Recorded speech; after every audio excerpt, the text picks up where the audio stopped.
Okay, boys and girls, today I'm going to show you how to create your own loom using a plastic cup. I have made 5 marks on the outside. Now you could do 3, you could do 7, you could do 9, but here in class I found that the 5 marks on the outside of the cup are the easiest. So what I want to do is open my scissors up really wide where you're strongest right here. Cut through that outer edge very carefully, and you want to cut until you get right to the line right above the bottom. I hope you can see that. I'm not cutting to the very, very bottom because your cup will open up like a plate.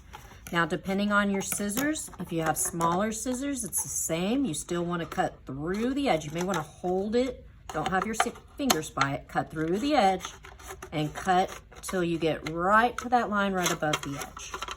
So depending on your scissor type, you may have to make more cuts, but you'd want to try to keep your cuts really straight and don't just pull the pieces apart because it will cut all the way to the bottom.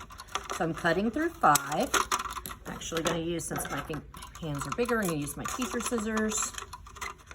But you have to make sure, don't put your scissors all the way down to the bottom because it's hard to stop where you need to. Line your scissors up with the bottom on your last little snip. So I'm cutting to that line right here, not way up here, not at the bottom. Okay, now after I'm done with this, there's a little bit of prep work you need to do to your cup.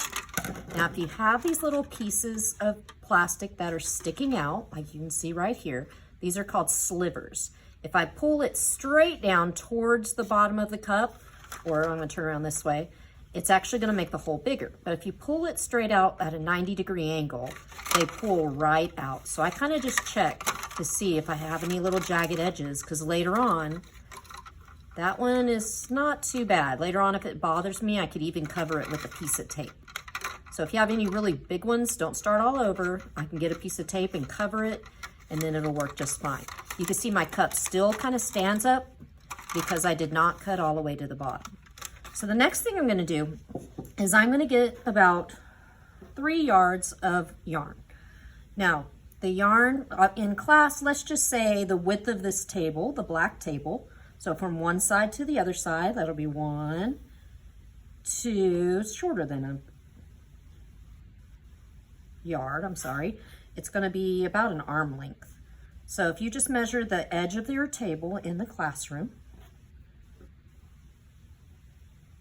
3, okay? That's enough to get me started.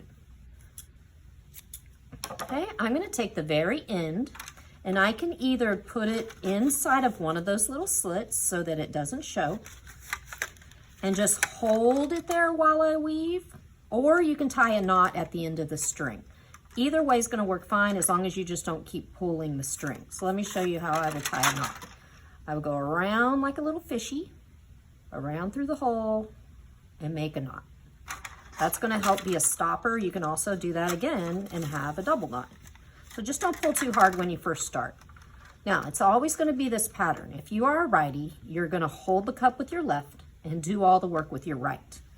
So what I'm going to do is I'm going to go over, put my thumb on it. That also creates this little gap here. And you can go behind this one and then bring it down. Don't pull too hard, just bring it down. Over, thumb, behind, pull down. Rotate it. I use the string to kind of bring it around. You always know which one you're going over because if you're a righty, you're going clockwise. Over, thumb, behind, bring down. Now, because we did an odd amount of cuts, we did 5, it's automatically on the second rotation going to weave on the opposite side. If you had an even amount, you would only see strings on the outside of one, the inside of the next, the outside of the next. So you always want to make sure that you have an odd amount. You go over, thumb, that'll help you go behind this one here, gives you a little opening, behind, bring down. Over, thumb, behind, bring down. Now on the video we watched on the loom, there was this thing called a beater where you would bring it close to you. The beater is kind of like when you're bringing it down, and that's bringing your yarns closer together. So don't worry if you see a little bit of a gap, just make sure you're repeating that pattern. Over, thumb, I'm keeping my thumb on the string so it doesn't go up and because it'll be really loose. Over, thumb, behind, bring down. Over, thumb, behind, bring down. And you should be able to see on there, every other one goes right here. If you end up with a big giant gap, you're probably going over 2 or going behind 2. Make sure you're always going over 1, behind, thumb, bring down. Now the 3 table widths, like I was telling you about, it's about an arm length. We'll cover about 1/2 inch, depending on how squishy your yarn is. And then I'm going to show you how to attach your next color to it. So as you're going up, the circumference distance around the circle is getting smaller. So if you stay really, really tight all the way up, what happens is your cup ends up doing this. So you want to keep it just what we call taut. So over, thumb, so it's not really loose or tight, behind, bring down. The hardest part of this and most stressful part is probably just this first 1/2 inch or inch of yarn. Now the colors are up to you. I'd like you to use 2 or 3 colors or more. If you'd like to do a pattern, that looks nice as well. This is going to be our mixed media project. So after weaving our cup, we are going to be doing some drawing on metal to add as a decoration to our cup. Mixed media, remember, is more than one art supply. So we'll be using yarn, we'll be using Sharpie, we'll be using aluminum, and we'll be using some tools to carve into the aluminum. Okay, so once I have about 1 foot left, or you don't want a little tiny bit because you're going to tie the next string to it. So I'm going to get my next yarn. If you want to do 3 again and keep it the same, you can. Or if you want a smaller amount, do at least 2 table widths or 2 arm lengths. Okay, because remember, the circumference or distance around is getting bigger as it goes up. So you're going to actually need more yarn later. Here's the easiest way I found to tie. If you put these 2 strings side by side, little buddies, and just like I showed you at the beginning, you're going to make a loop like a fishy tail, just like that. Bring the fishy tail under through the hole. Hold both sides and pull.